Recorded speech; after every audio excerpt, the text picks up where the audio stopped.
حضرتك احنا واقفين قدام المحافظه زي ما حضرتك شايف، ماشي؟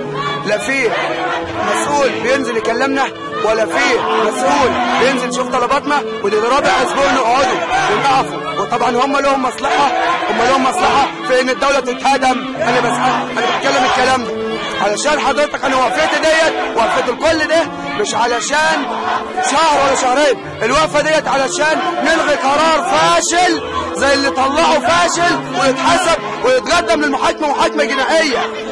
حضرتك هم عايزين يخصموا 183 باصل رجعي على 24 شهر زي ما بيقولوا. الناس دي كلها عامله قروض، دول هيخشوا السجون لو اتخصم جنيه. كل الناس دي عامله قروض.